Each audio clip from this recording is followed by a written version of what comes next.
Pengamat menilai jika koalisi besar akan terbentuk, Prabowo Subianto yang akan maju menjadi capresnya di Pilpres 2024. Hal itu diungkapkan oleh Direktur Eksekutif Indobarometer Muhammad Khodari pada Jumat 14 April 2023.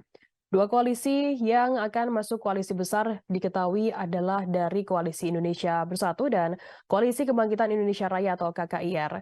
KIB atau Koalisi Indonesia Bersatu terdiri dari Partai Golkar, P3, dan PAN. Sementara KKIR terdiri dari Partai Gerindra dan PKB. Dua partai ini masih menjajaki dan kemungkinan akan bergabung menjadi koalisi besar. Khodari mengatakan dalam koalisi besar akan ditemukan kuncinya yakni pada calon presiden dengan mempertimbangkan elektabilitas. Khodari melanjutkan di antaranya tokoh ketua partai di koalisi besar yang paling tinggi elektabilitasnya hanya satu yakni Prabowo Subianto. Yang menilai yang akan rumit itu adalah soal wakil presiden. Partai Golkar akan maju dengan proposal bahwa calon presiden kriteria elektabilitas. Namun untuk wakil proposalnya kursinya di DPR yang paling banyak. Khodari menilai yang akan rumit yakni soal wakil presiden. Namun hal ini melihat dari Partai PAN atau P3 hingga PKB, apakah bisa menerima hal tersebut atau tidak.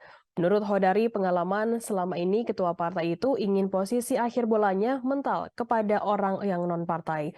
Jadi siapapun nanti calon wakil presiden yang ditentukan oleh calon presidennya bukan dari partai koalisi. Bahkan nama Erick Thohir pun juga bisa muncul.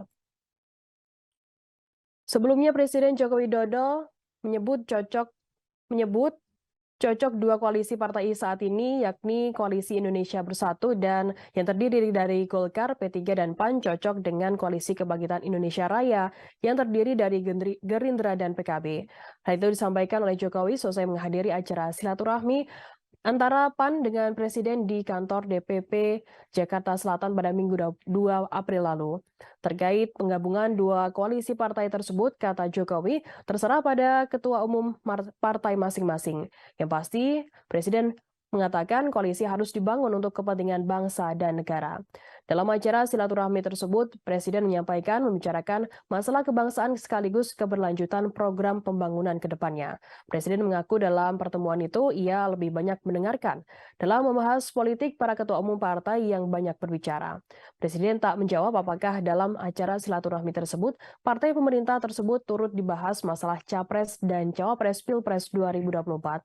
Menurutnya, hal itu sebaiknya ditanyakan kepada para ketua umum partai masing-masing.